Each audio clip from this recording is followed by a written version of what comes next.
একটু আহ 2-3 minute late হয়ে গেল, হ্যাঁ।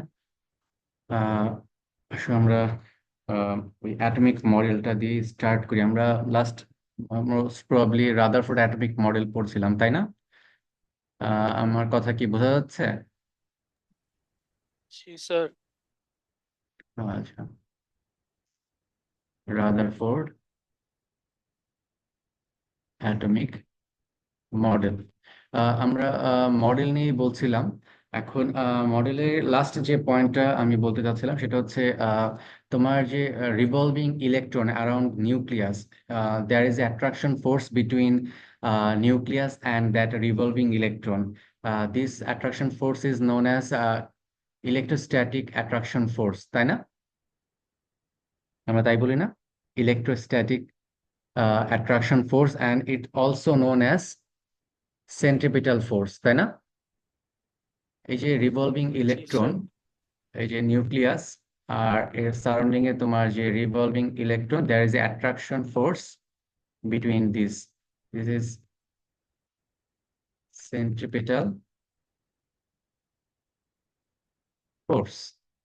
আর এই যে ইলেকট্রনটা রিভলভ করছে তার সবসময় একটা ফোর্স কিন্তু কাজ করে outside nucleus or outside the তোমার রেডিয়াস, অর এটাকে আমরা বলতে পারি along the tangent of this radius. তো এই যে ফোর্সটা এখানে কাজ করছে, যেটার জন্য সে সবসময় বাইরের দিকে যাওয়ার একটা ফোর্স কাজ করছে, এটাকে আমরা কি কি বলি? এটাকে আমরা সেন্ট্রিফিউগাল সেন্ট্রিফিউগাল ফোর্স। ফোর্স বলি, তাই না? জি sir. Centrifugal force. This two force are equal, that's why this atomic model is stable. এটি হচ্ছে রাদারফোর্ড বলেছিলেন, the centripetal force and centrifugal force are equal, that's why this atomic model is stable. Okay, then আমরা limitations গুলোও জানবো এই atomic মডেলের। Limitations very very important কিছু তোমার এখানে লিমিটেশনস আছে। আমি স্মল গুলো দিয়ে স্টার্ট করি। উনি কি তোমার অ্যাটমিক রেডিয়াস অর তোমার এখানে কি বলবো, এখানে এনার্জি লেভেলের কোনো কনসেপ্ট কি দিয়েছেন? অরবিট, অরবিটের কনসেপ্ট, অরবিটের কনসেপ্ট উনি দিতে পারেননি, পেরেছিলেন কি? পারেননি। নাম্বার 2, স্পেকট্রাম, স্পেকট্রামের কোনো কনসেপ্ট উনি দিতে পেরেছিলেন না, তাও উনি পারেননি। মেইনলি উনি কিন্তু এই যে ইলেকট্রন যে নিউক্লিয়াসের চারপাশে রোটেট করছে, সে রোটেটের তার যে এনার্জি লেভেল, সে এনার্জি লেভেলের রেডিয়াস, সেই রেডিয়াসটার ভ্যালু কত, বা এটার শেপটা কি, এটা কি সার্কুলার অর এটা ইক্লিপস, কোনোটাই উনি এক্সপ্লেন করতে পারেনি। দেন হচ্ছে স্পেকট্রামের কোনো এক্সপ্লেনেশন দিতে পারেনি। It doesn't give any explanation of spectrum. Number 3, আরেকটা ইম্পর্টেন্ট কনসেপ্ট হচ্ছে সোলার মডেল। আচ্ছা, এই যে সোলার মডেলের কনসেপ্টে উনি এখানে দাঁড় করালেন, সেই সোলার মডেলের কনসেপ্টে সান অ্যান্ড প্ল্যানেট এই দুইটাই কিন্তু তোমার নিউট্রাল, তাই না? এই দুইটাই নিউট্রাল, বাট আমাদের অ্যাটমের নিউক্লিয়াসটা কিন্তু পজিটিভলি চার্জড, কারণ সেখানে প্রোটন আছে আর electron negatively charge, and there is a attraction force, electrostatic attraction force between them. আর সান আর প্ল্যানেটের মধ্যে কোন টাইপের ফোর্স অ্যাক্ট করে বলো তো? কোন টাইপের ফোর্স থাকে? Sir centripetal force. না না, সান আর প্ল্যানেটের মধ্যে গ্র্যাভিটেশনাল ফোর্স আর অন্য কিছু জি বলো। স্যার, হ্যাঁ। রাইট, দ্য গ্র্যাভিটেশনাল ফোর্স এখানে অ্যাড করছে, তাহলে দুইটা কি ডিফারেন্ট জিনিস না? তাহলে এই আহ, তোমার কি বলে লিমিটেশনস গুলো লিখতে হবে কিন্তু, হ্যাঁ। He compare this model with solar system, but in solar system planet and sun is neutral, but in atomic model nucleus is positively charged and electron is negatively charged. Another point is in this model he compared this model with a solar system where uh, uh, there is a gravitational force between sun and planet, and but in atom there is a electrostatic attraction force between nucleus and electron, and this also known as centripetal force. এই জিনিসগুলো লিখতে হবে। Number 4, আরেকটা important, সেটা হচ্ছে Maxwell's electromagnetic theory. এই কনসেপ্টটা, এই থিওরির মেইন কনসেপ্টটা কেউ বলতে পারবে? জাস্ট অল্প কথায়, ইলেকট্রোম্যাগনেটিক থিওরিটা কি?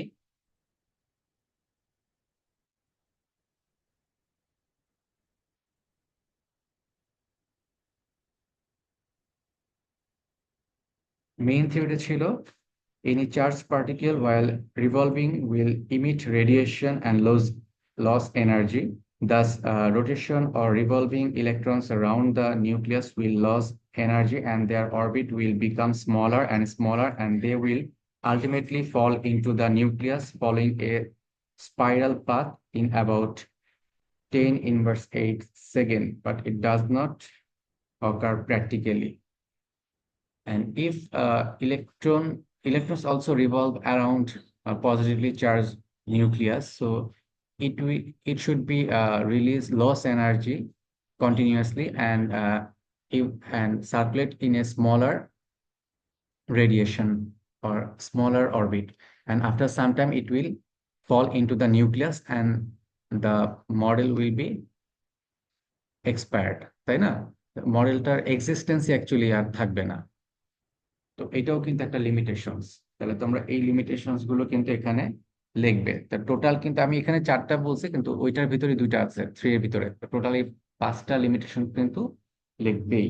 ঠিক আছে, নেক্সট আমরা চলে যাব Bohr atomic model.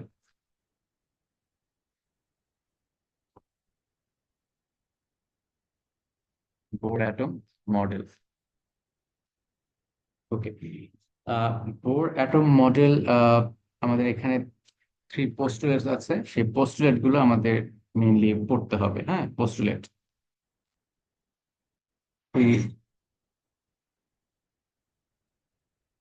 postulates. Number 1, concept of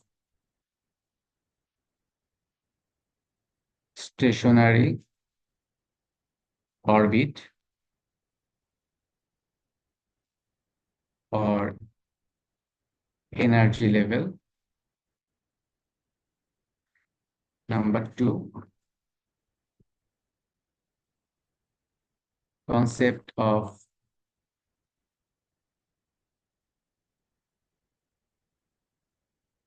angular momentum. Number 3, concept of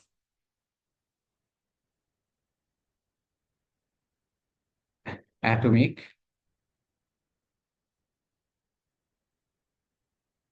spectra. 3টা নিয়ে আমি তোমাদের একটু এক্সপ্লেন করছি খুব সহজেই। তোমার concept of stationary orbit or energy level, when electron revolve around a nucleus, uh, uh, in a when situated in a specific energy level, they will not emit energy or accept energy continuously or uh, spontaneously। ঠিক আছে, তো এটা কিন্তু main concept. তো সে যখন একটা specific তোমার energy লেভেলে থেকে রোটেট করবে নিউক্লিয়াসের সারাউন্ডিং এ, তখন কিন্তু সে স্পন্টিনিয়াসলি কোনো এনার্জি অ্যাবজর্বও করবে না, কোনো এনার্জি আবার রিলিজও করবে না। তাই এটা আসলে ওই স্মলার অরবিটের পাথে রোটেট করে নিউক্লিয়াসে ফল করার কোনো পসিবিলিটি কিন্তু থাকছে না। আর এই যে স্পেসিফিক এনার্জি লেভেল এর কথা বলা হচ্ছে, this energy levels are known as orbit. ঠিক আছে, আমরা কিন্তু অরবিট এন্ড অরবিটালের ডেফিনেশন লেখার সময় এই জিনিসটা কিন্তু ভুল করি।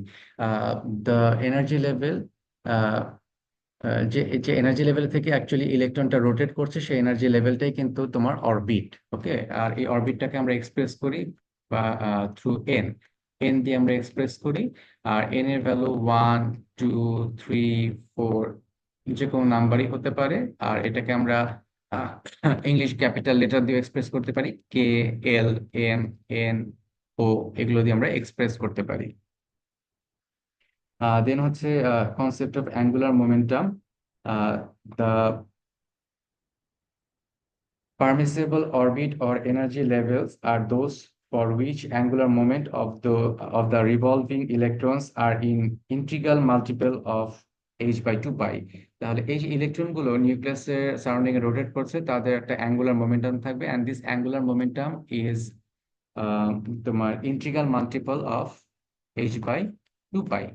ইন্টিগ্রাল মাল্টিপল, আর সেই ইন্টিগ্রাল পয়েন্ট ভ্যালুটাই হচ্ছে n। তো আমরা তো অ্যাঙ্গুলার মোমেন্টামকে লিখি এম ভি আর। ভি আর হলে, এম ভি হলে এটা হচ্ছে জাস্ট মোমেন্টাম। আর আর থাকার কারণে, কারণ সে তো আসলে তোমার সার্কুলার পাথে রোটেট করে, এই জন্য আর টার্মটা আসে, এই জন্য এম ভি আরটা হচ্ছে তোমার angular momentum. Angular momentum equals to হচ্ছে n h by 2 pi.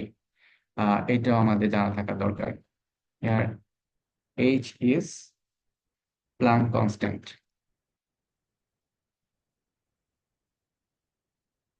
Planck constant, Planck কনস্ট্যান্টের ভ্যালুটা কত তোমাদের জানা আছে?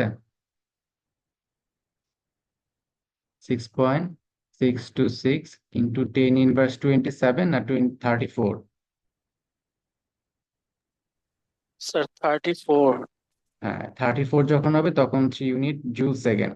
আর যদি এটা লেখো 6.626 ইন্টু 10^27, তাহলে এটা হবে আর্চ সেকেন্ড। এটা হচ্ছে সিজিএস ইউনিট, সিজিএস। আর এটা হলো এসআই ইউনিট। এন হচ্ছে তোমার এনার্জি লেভেল, এন হচ্ছে এনার্জি লেভেলস, এম হচ্ছে mass of electron,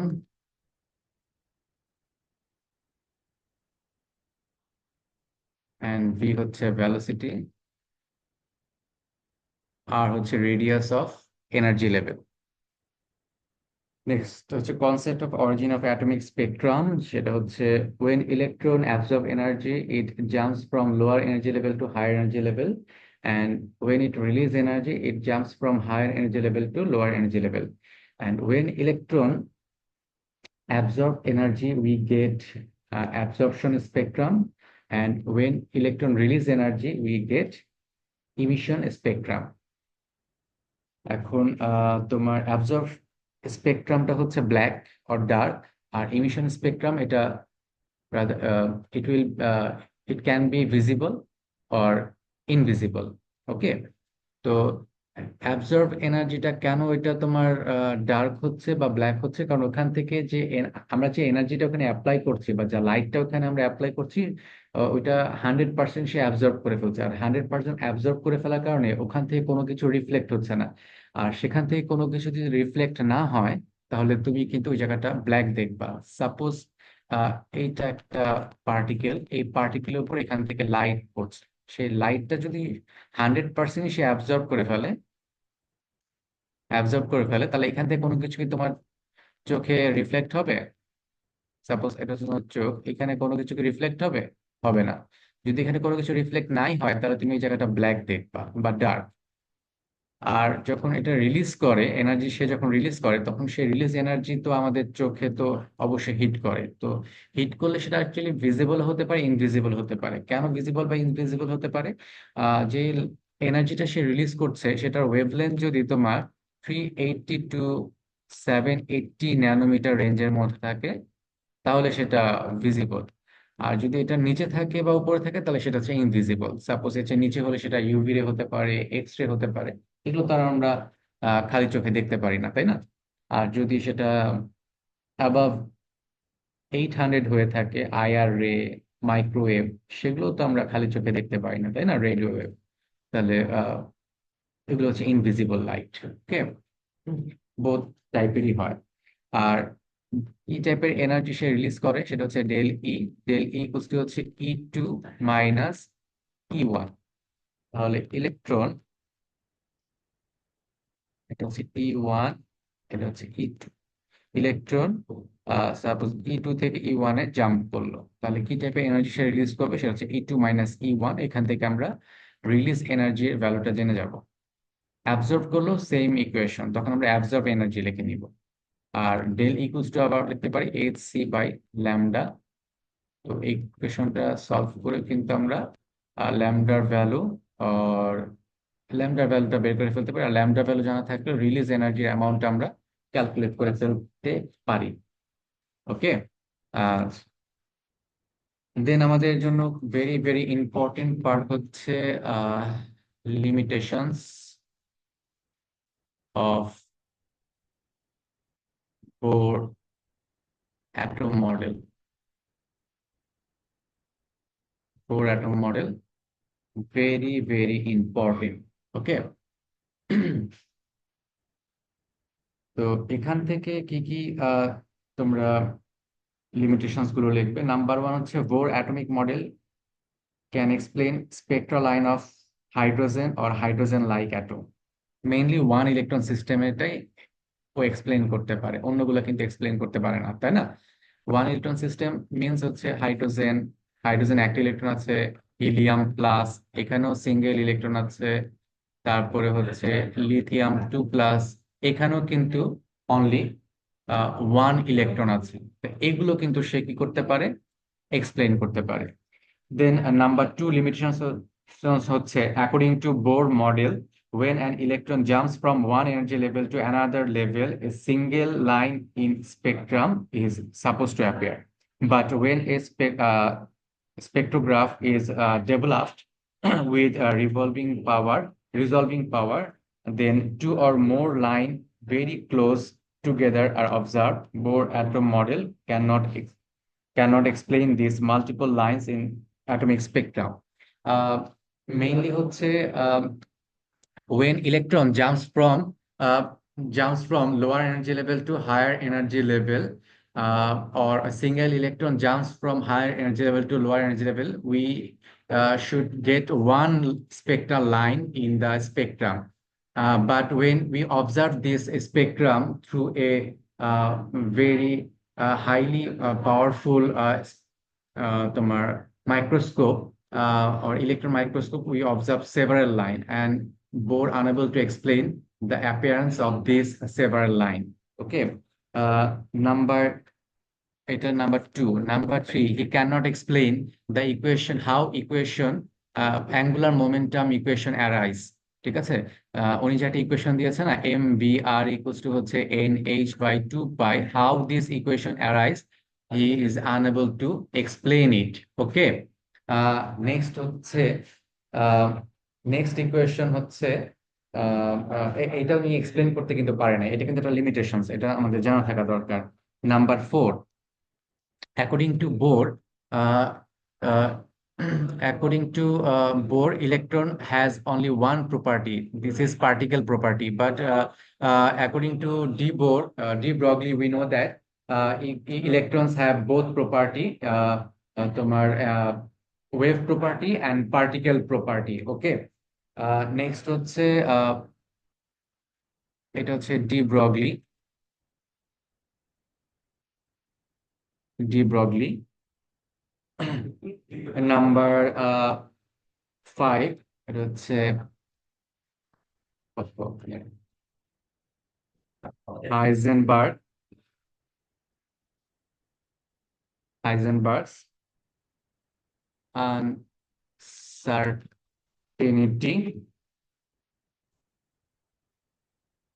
uncertainty principal.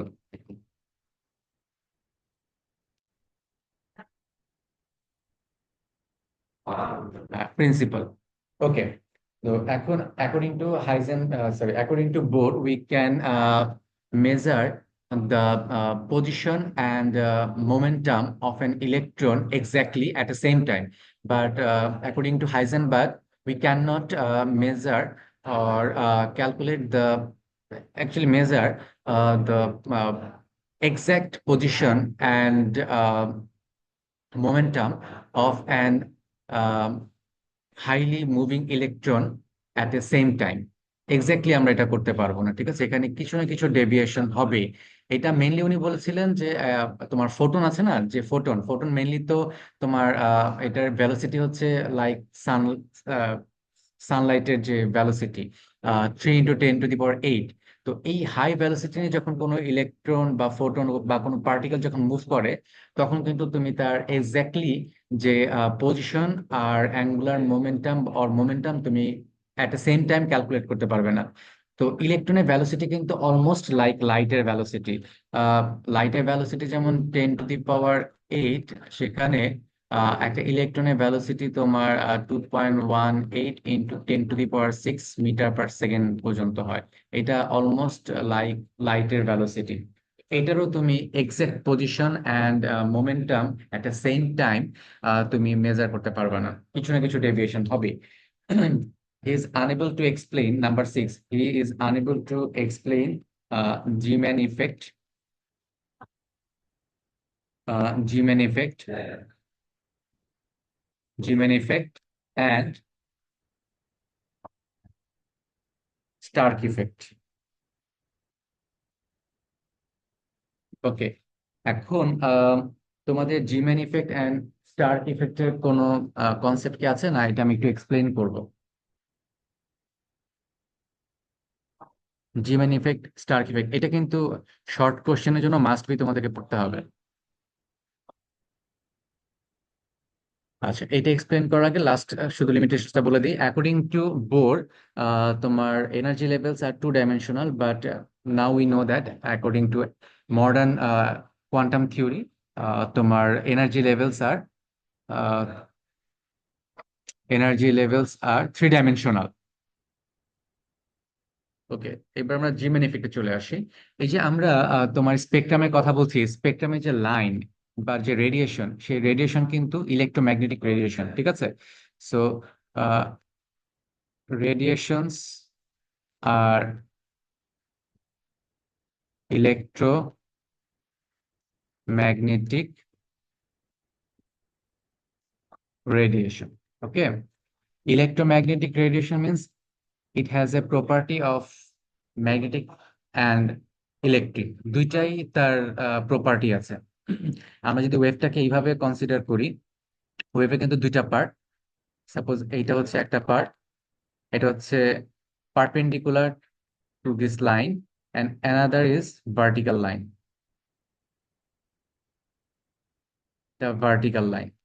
So suppose এটা হচ্ছে ইলেকট্রিক প্রপার্টি, এটা হচ্ছে ম্যাগনেটিক প্রপার্টি, তাহলে বোথ প্রপার্টি কিন্তু তার আছে, electric and magnetic, both property. এখন মূল বিষয় আসে জিমেন ইফেক্টে। সাপোজ একটা ইলেকট্রন তোমার হায়ার এনার্জি লেভেল থেকে লোয়ার এনার্জি লেভেলে ট্রানজিট করলো, তখন তার জন্য কিন্তু একটা মাত্র সিঙ্গেল লাইন এখানে আমরা পাচ্ছিলাম, তাই না? সিঙ্গেল লাইন পাচ্ছিলাম, এটা হচ্ছে ইলেকট্রোম্যাগনেটিক রেডিয়েশন। এখন তুমি একটু এখানে খেয়াল করো, আমি একটা অ্যাটমের পিকচারটা ড্র করি। এখানে এই যে ইলেকট্রন আছে, সেই ইলেকট্রন কিন্তু negatively charge, negatively charge electron, এটা কিন্তু ওন এক্সিসে রোটেট করছে। ইলেকট্রনটা ওন এক্সিসে রোটেট করছে না, হয় clockwise or anti clockwise or clockwise, সে কিন্তু রোটেট করছে। এখন তোমাদের কি সলিনয়েডের কনসেপ্টটা আছে? সলিনয়েড একটা রড, রড নিয়ে এর মধ্য দিয়ে একটা তার এভাবে পেঁচিয়ে দিয়ে এখান থেকে যখন ইলেকট্রন পাস করা হয়, তখন রডটা হচ্ছে ম্যাগনেটে কনভার্ট হয় পার সার্টেন টাইমের জন্য। মানে যতক্ষণ পর্যন্ত এখান থেকে ইলেকট্রিসিটি পাস করে, ততক্ষণ পর্যন্ত এটা ম্যাগনেট হিসেবে অ্যাক্ট করে। এরকম কোনো কনসেপ্ট কি তোমাদের জানা আছে সলিনয়েডের? জানা থাকলে একটু বলো। No, sir. জানা নেই? আচ্ছা, তো মেইনলি এই জিনিসটা তোমাদের জেনে রাখবা, ফ্লেমিংস এর ওই যে থিওরি, সেখানে ইলেকট্রন যখন তোমার রোটেট করে বা একটা চার্জ পার্টিকেল যখন রোটেট করে, তখন সেখানে কিন্তু ম্যাগনেটিক ফিল্ড প্রডিউস হয়। তখন সেখানে কি প্রডিউস হয়? Magnetic field. তাহলে এই যে ইলেকট্রন ওন এক্সিসে রোটেট করছে, সে রোটেট করার জন্য সেখানে একটা ম্যাগনেটিক ফিল্ড প্রডিউস হবে। আর এই ম্যাগনেটিক ফিল্ডের কারণে তোমার যে স্পেকট্রামের লাইনটা আছে, সেই স্পেকট্রামের লাইনটা কিছুটা ডিসক্রিট হবে। ডিসক্রিট হয়ে সে আরো কতগুলো লাইনে ডিভাইড হয়ে যাবে, সে আরো কয়েকটা লাইনে ডিভাইড হয়ে গেল। তাহলে এই যে তোমার স্পেকট্রামের লাইন ডিভাইড হয়ে গেল ম্যাগনেটিক ফিল্ডের কারণে। যে ম্যাগনেটিক ফিল্ড কিন্তু আমরা বাইরে থেকে অ্যাপ্লাই করি নাই, ওই অ্যাটমের ইলেকট্রনের রোটেশনের কারণে কিন্তু ম্যাগনেটিক ফিল্ডটা প্রডিউস হয়েছে। This effect is known as Jimin effect. So when the spectrum lines are divided into several line, আমি আবার বলছি, when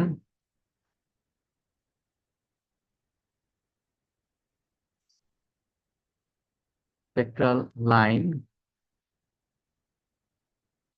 divided into several line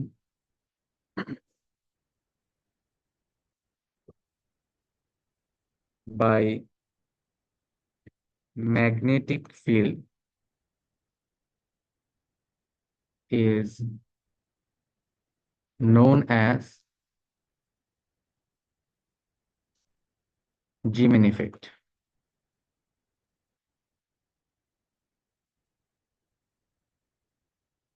ওকে, এই ডেফিনেশনটা মনে রাখা লাগবে। আমরা নেক্সট কনসেপ্টে যাই। আবার এই অ্যাটমটা ড্র করি। এখানে আছে ইলেকট্রন আর এখানে নিউক্লিয়াসে আছে প্রোটন। এখানে পি লিখলাম আর এখানে ই। প্রোটন হচ্ছে পজিটিভলি চার্জ আর ইলেকট্রন হচ্ছে নেগেটিভলি চার্জড।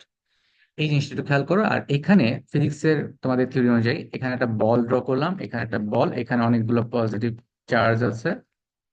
পজিটিভ চার্জের ভ্যালু এখানে বেশি আর এখানে ইলেকট্রন। আর এই দুইটা বলকে একসাথে এখান দিয়ে কানেক্ট করলাম। তাহলে এই দুইটা বলের মধ্যে কি কাজ করবে বলো তো? এই দুইটা বলের মাঝখানে কোনো পটেনশিয়াল কে অ্যারাইজ করবে, ভোল্টেজ? কারণ এদের মধ্যে তো একটা পজিটিভ চার্জ আর নেগেটিভ চার্জের একটা ডিফারেন্স আছে। তাহলে এখানে কি কোনো পটেনশিয়াল আর ভোল্টেজ অ্যাক্ট করবে কি?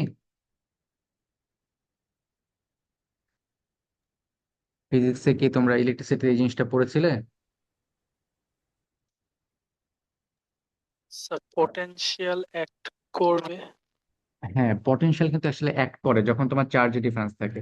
তাহলে এখানে দেখো নিউক্লিয়াসে এখানে প্রোটন পজিটিভলি চার্জ আর বাইরে হচ্ছে ইলেকট্রন নেগেটিভলি চার্জ, তাহলে এখানে একটা চার্জের ডিফারেন্স আছে না? জি তাহলে স্যার। এখানে কি একটা পটেনশিয়াল অ্যারাইজ করবে। আর এই পটেনশিয়াল যখন অ্যারাইজ করে বা ভোল্টেজ যখন অ্যারাইজ করে তখন সেখান দিয়ে ইলেকট্রিসিটি ফ্লো করে না? এই যেখান থেকে ইলেকট্রিসিটি, ইলেকট্রন ফ্লো করে না? আর জি স্যার। ইলেকট্রন যখন ফ্লো করে তখন ইলেকট্রিসিটি যদি এখানে প্রডিউস হয় তাহলে এখানে ইলেকট্রিক ফিল্ড থাকবে। যদি এখানে ইলেকট্রিসিটি পাস করে তাহলে তো এখানে ইলেকট্রিক ফিল্ড প্রডিউস হবে। তাহলে এই অ্যাটমের মধ্যেও কি একটা ইলেকট্রিক ফিল্ড কাজ করবে না? জি স্যার। হ্যাঁ, তাহলে একটা অ্যাটমের মধ্যেও কিন্তু ইনহেরেন্টলি একটা ইলেকট্রিক ফিল্ড কাজ করে, ম্যাগনেটিক ফিল্ডও থাকে, ইলেকট্রিক ফিল্ড থাকে। And the spectral line also divided into another, মানে several lines due to the effect of electric field, and this is known as Stark effect. Okay, তাহলে spectral line also divided into several line due to the effect of electric field. It is known as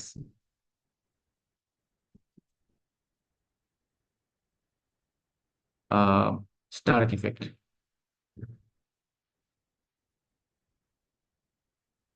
ওকে, এই ডেফিনেশনটা must be তোমরা পড়বা।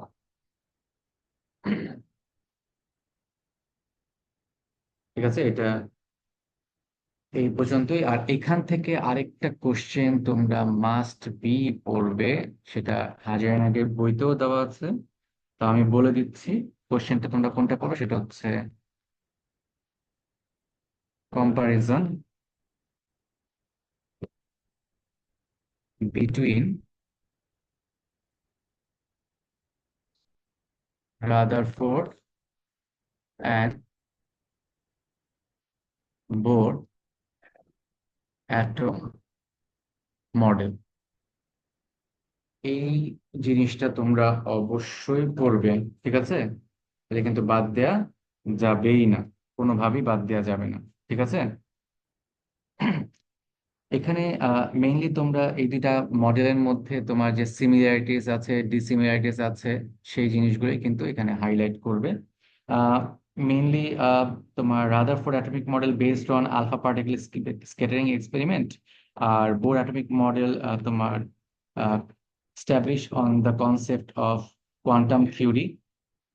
হ্যাঁ, quantum theory and given by Einstein and Planck, ওইটার উপর এটা base করে এটা এস্টাবলিশ করা হয়েছে। In Rutherford atomic model, the number and the shape of orbit for electrons are not defined well, and তোমার on the other hand the different stationary orbit for electrons are defined with definite radius in Bohr atomic model, তাই না? In Rutherford atomic model, stability is due to the তোমার electrostatic attraction between nucleus and electron and extra nuclear centrifugal force of the revolving electron, এই দুইটার equal হওয়ার কারণে ওটা stable হয়। আর on the other hand, in Bohr atomic model, stability is due to existence of some quantized stationary orbit created by nucleus. আহ, এই quantise মানে হচ্ছে electron কিন্তু যে কোনো এনার্জি অ্যাবজর্ব বা যে কোনো এনার্জি রিলিজ করে না। মানে কোয়ান্টাইজটা হচ্ছে অনেকটা তোমার আহ, অনেকটা হচ্ছে তোমার এই কি বলে এটাকে, আহ, একটা স্টেয়ার্স এর মতো তুমি বলতে পারো, সিঁড়ি। স্টেয়ার্স এর তোমার, তুমি যখন একটা পা উঠাবা, তুমি কিন্তু একটা সেই মানে স্টেয়ার থেকে আরেকটা স্টেয়ার্স এর মধ্যে যে যাওয়ার জন্য যে এনার্জি, সেটা অ্যাপ্লাই করে উপরটা যাওয়া, মাঝামাঝি কিন্তু যাওয়ার কোনো উপায় নাই, তাই না? কোয়ান্টাইজ মানে সেটাই, মাঝামাঝি কোনো এনার্জি বলতে এখানে কিছু নাই। 1 থেকে 2-তে যাওয়ার জন্য যে এনার্জি দিতে হবে সেটি সে অ্যাবজর্ব করবে, এর চেয়ে বেশি এনার্জি সে অ্যাবজর্ব করবে না, সে রিলিজও করবে না। 2.5 দিলে কোনো লাভ হবে না, ঠিক আছে? 2.5 এনার্জি দিলে কোনো লাভ হবে না। অ্যান্ড লিমিটেশনস দিবা বোথ অ্যাটমিক মডেলের, যেমন সোলার সিস্টেমের সাথে কম্পেয়ার করা হয়েছে। দেন এখানে ওই ম্যাক্সওয়েলের যে কনসেপ্টটা, ইলেকট্রোম্যাগনেটিক থিওরি, সেটা এখানে এক্সপ্লেন করবা, এগুলো দিয়ে তোমরা একটু এক্সপ্লেন করবা, ঠিক আছে? সাপোজ বোর অ্যাটমিক মডেলেরও তোমার কিছু লিমিটেশনস আছে, সেগুলো তোমরা এখানে মেনশন করবা। সেভার ইলেকট্রন সিস্টেমের স্পেকট্রাম এক্সপ্লেন করা যায়নি, তারপরে স্পেকট্রামে তোমার যে সেভার লাইন অ্যারাইজ করে, why they are appeared in this spectrum, Bohr is unable to explain it, okay? তাহলে এই জিনিসগুলো তোমাকে একটু এক্সপ্লেন করতে হবে। এখান থেকে এতটুকুই। আর তোমাদের যে জিনিসগুলো জানা থাকা লাগবে এবং যেগুলো ম্যাথ আমি পরে তোমাদের করাবো, একবারে স্পেকট্রাম পর্যন্ত পড়িয়ে তোমাকে আমরা ম্যাথ করবো, আরেকটা 2টা ক্লাস যাবে থিওরিতে, তারপরে আমরা ম্যাথ করবো আর কি। তো যাই হোক, এখন তোমাকে যে ইকুয়েশন গুলো এখন এখান থেকে জানতে হবে কিভাবে আসলে, এটা আমাদের দরকার নাই। একটা হচ্ছে রেডিয়াসের equation.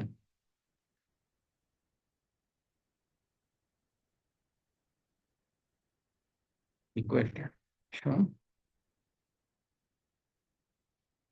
Radius r n equals to n square h square divide by 4 pi square m z square. এই ইকুয়েশন কিন্তু তোমার জানা থাকা দরকার। ইকুয়েশনটা জানবা এমসিকিউর জন্য। আর এটার আরেকটা ফরম্যাটও আছে, সেটা ম্যাথ করার জন্য ইউজ করতে পারো। 5.29 × 10⁻11 এন স্কোয়ার বাই জেড, এটা হচ্ছে মিটার। এটা ইউনিট, কিন্তু এই মিটারটা কিন্তু ইউনিট, ওকে? এখানে এন এর ভ্যালু হচ্ছে, এন হচ্ছে এনার্জি লেভেল, জেড হচ্ছে অ্যাটমিক নাম্বার। হাইড্রোজেন হলে জেড এর ভ্যালু 1, হাইড্রোজেন না হলে জেড এর ভ্যালু যে কোনোটাই হতে পারে, ঠিক আছে? সাপোজ হিলিয়াম হলে 2, লিথিয়াম হলে 3, জেড এর ভ্যালু। এই ইকুয়েশনটা জানা থাকা লাগবে। দেন হচ্ছে velocity, v n equals to 2 pi Z e square by n H.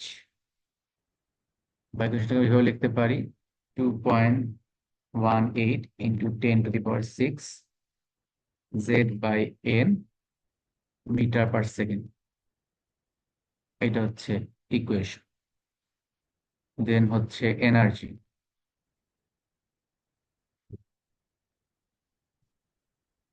En equals to minus 2 pi²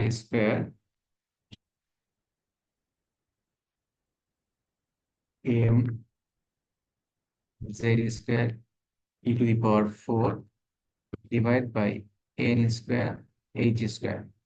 বা ইকুয়েশনে লিখে লিখতে পারি -2.17 × 10⁻⁸ z² জুল। আমরা এটাও লিখতে পারি, ঠিক আছে। তো এটার সামনে একটা মাইনাস আছে আর কি, কারণ ইলেকট্রনটা ওখানে এনার্জি লেভেলে ধরে রাখতে গেলে এনার্জি আসলে এখানে ইউজ হয়, এনার্জি অ্যাবজর্ব হয়, তাই এটাকে আমরা নেগেটিভ সাইন দিয়ে দেখাই। ওকে। আর এই ইকুয়েশন গুলোর ম্যাথ আমরা করব আজকে। আরেকটা জিনিস সেটা হচ্ছে আমাদের জানতে হবে যেটা আর কি, আহ এটা কোথায় গেল, হ্যাঁ, সেটা হচ্ছে প্লাঙ্কস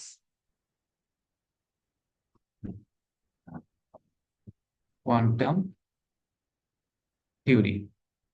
মাস্ট বি পড়তে হবে তোমাকে এটা। এটা কিন্তু শর্ট কোশ্চেন আসে, what is Planck quantum theory, আর এটা হচ্ছে এক্সপ্লেইন প্লাঙ্কস কোয়ান্টাম থিওরি।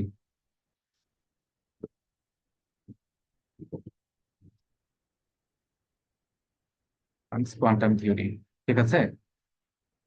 এটা হচ্ছে energy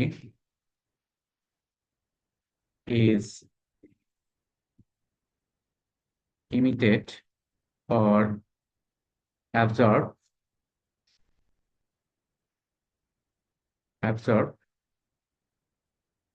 in discrete packet packets called quantum। ঠিক আছে, এই জিনিসটা আমাদের জানতে হবে। and for light it also